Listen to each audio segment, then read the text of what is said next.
There's something about leaving toxic relationships that I don't think we talk about enough. We talk a lot about getting out. We talk about recognizing those red flags, setting those boundaries, leaving abusive relationships, healing, finding someone better. But we don't talk nearly enough about what can happen when you actually do find somebody better. Because sometimes healthy feels weird. Sometimes healthy feels uncomfortable. Sometimes you finally meet somebody who treats you well, and instead of immediately thinking, finally, this is what I've been waiting for, part of your brain goes, what the hell is this? And I think people need to understand that.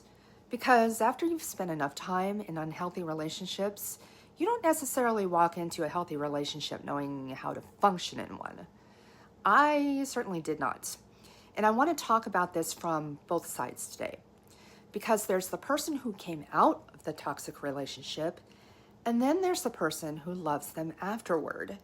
And sometimes both people are confused about what the hell is happening. When chaos becomes familiar. If you've followed this channel, you already know that I have had relationships where I did not feel safe. And when I say safe, I am not only talking about physical safety, I am talking about emotional safety. Can I say something without wondering how you're going to react? Can I disagree with you? Can I make a mistake? Can I tell you something that maybe you don't want to hear? Can I have friends? Can I have boundaries? Can I be upset without you fearing retaliation? Can I simply exist without constantly monitoring the emotional temperature of the room? When you have spent years learning that another person's mood can determine whether you're going to have a good night or a terrible one, you become very good at paying attention. You notice facial expressions, tone, silence, changes in texting patterns, how somebody closes a door, how they walk into the room, even just a sigh or a pause or a simple look. Things that other people wouldn't even notice can become information for you. And at one point, that may actually have protected you. But the problem is that your brain doesn't necessarily throw those skills away just because the danger is gone. You can leave the relationship, but your nervous system doesn't automatically get that memo. And then you meet somebody safe. And this is where things get really strange. Imagine spending years preparing yourself for explosions. Then you meet somebody who doesn't explode. You make a mistake and they just say, okay, let's figure this out. And part of you is waiting. Okay, but when are you actually going to get mad at me? You disagree with them and they're still nice to you. Now you're suspicious. You can tell them you're upset and they listen. And you're almost waiting for the punishment afterwards. Because your previous experiences taught you that conflict has a second act. Maybe there's yelling, maybe there's stonewalling, maybe there's humiliation, maybe the affection disappears, maybe somebody threatens to leave you, maybe you spend the next 3 days paying for the fact that you dared to bring something up. So, when none of that happens, your brain doesn't necessarily say, awesome, I am safe. Sometimes it says, something is not adding up. And that's one of the strangest parts of healing that I've found. Sometimes peace feels suspicious when chaos is what you recognize. You can start looking for danger that isn't there. And this is where it can become difficult for the new partner. Because they may have absolutely no idea what the hell is happening. They might say, hey, I am not angry. And you think, yes, you are. And they say, no, I'm just tired. And you're analyzing their voice like you're working for the FBI. I'm sure a lot of you can relate to that. They take slightly longer than usual to answer a text, and suddenly your brain has constructed an entire narrative. You might over-explain things that just don't require an explanation. You might apologize constantly. And you might ask, are you mad at me? over and over and over. You might interpret neutrality as rejection. You might become anxious when somebody needs space, and you might brace yourself during perfectly normal disagreements. You might even become uncomfortable when things are going too well, waiting for the other shoe to drop. And here's something that can be particularly confusing. Sometimes people think this means that they secretly want toxicity. I don't think that's necessarily what's happening at all. Familiarity and preference are not the same thing. You can recognize a pattern without wanting it. You can be accustomed to chaos without enjoying chaos. And you can desperately want peace while still having absolutely no freaking idea what to do with it once you finally have it. And sometimes you even create tests without realizing it. I'm a master at this. This one is uncomfortable to talk about, but I think it's very important. Sometimes when we don't trust safety yet, we test it. You might push somebody away and watch them to see whether they leave. You might assume the worst before they've actually done anything. You might start an argument because uncertainty feels unbearable. And you might ask the same question 12 different ways because you're trying to determine whether the answer changes. You might withhold vulnerability because you're waiting to see whether this person eventually proves that they're just like everybody else. And if you've been hurt enough times, there is a certain logic to that. I'm going to find out who you really are before I let myself relax. But there's a problem. A survival strategy that protected you in one relationship can damage another one. And that's where personal responsibility becomes very important. Your past can explain your behavior, but it doesn't automatically excuse everything you do because of it. Healing requires learning the difference.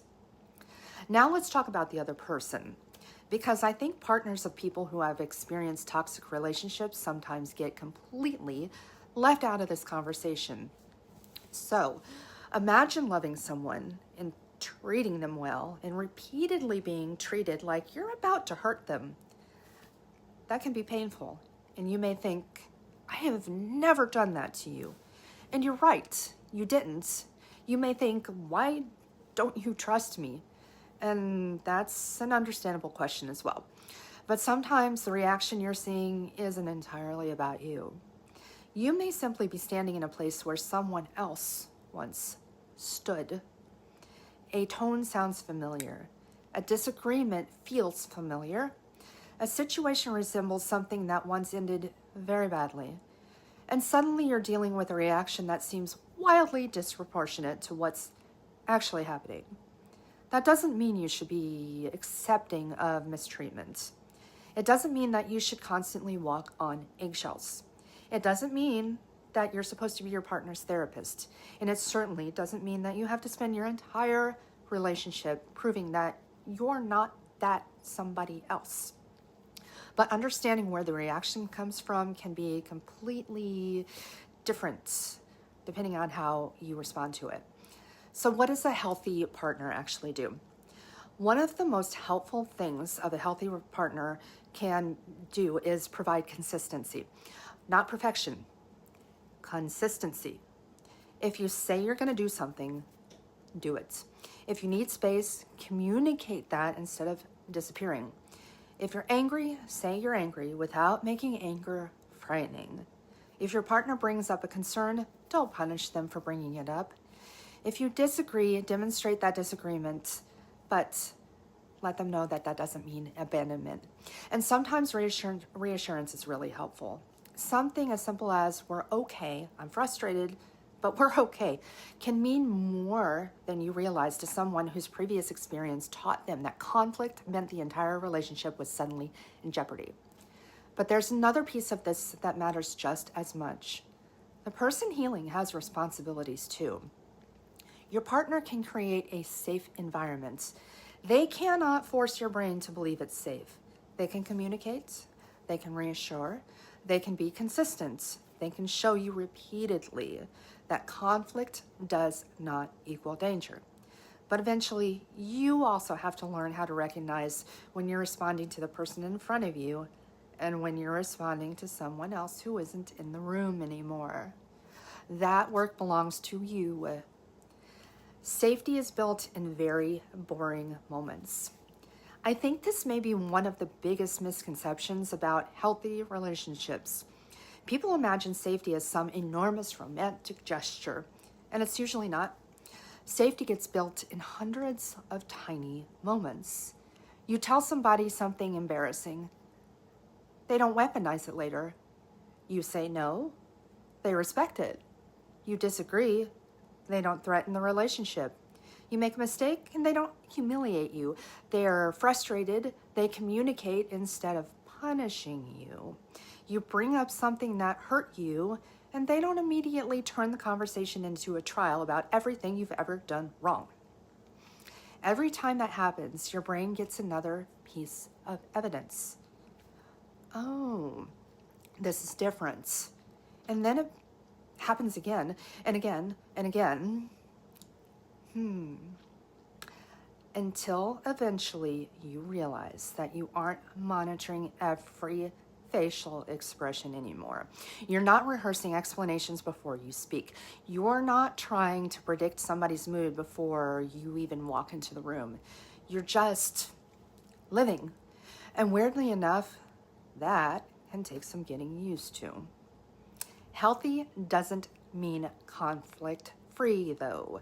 I also want to make this very clear because I don't want people walking away from this video thinking that a healthy relationship is one where nobody ever gets angry. We're humans. That's not realistic.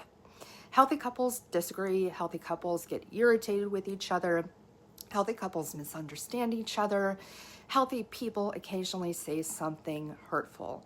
Healthy relationships can have arguments. But the difference here is not the absence of conflict. It is what happens inside that conflict. Can both people remain human? Can somebody say, I was wrong? Can you repair afterward? Can you disagree without deliberately trying to injure each other?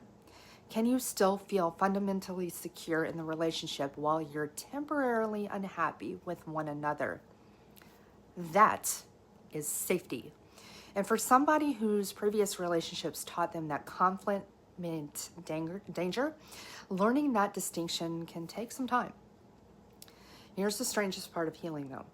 I think one of the strangest realizations is discovering how many things you thought were your own personality traits, but they were actually adaptations. Maybe you're not naturally an over-explainer. Maybe you learned that unexplained details got you accused of lying. Perhaps you're not inherently terrified of conflict, but conflict used to have consequences. Maybe you're not too sensitive to changes in somebody's mood. Maybe there was once a very good reason you learned to notice them.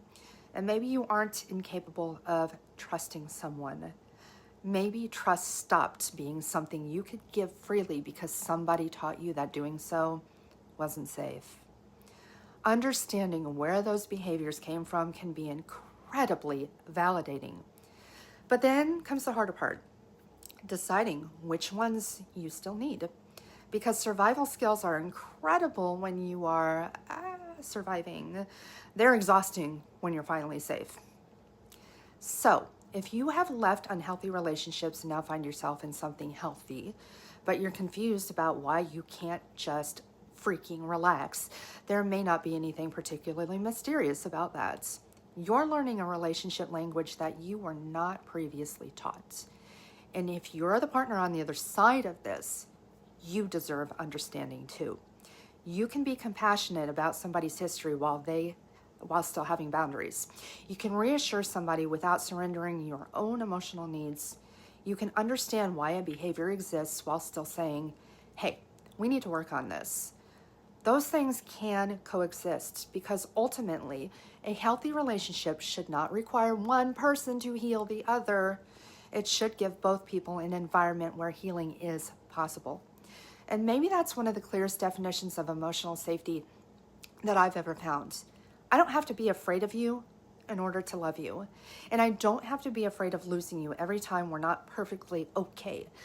And that's something that I myself am still learning, and I suspect I'm not the only one. This week, we're going to dig into this from both sides, what these behaviors actually look like, why they happen, what the healthy partner experiences, and how two people can build safety together without either person losing themselves in the process. Because getting into a healthy relationship after a toxic one isn't always the end of the healing story. Sometimes it's where a completely different part of healing begins.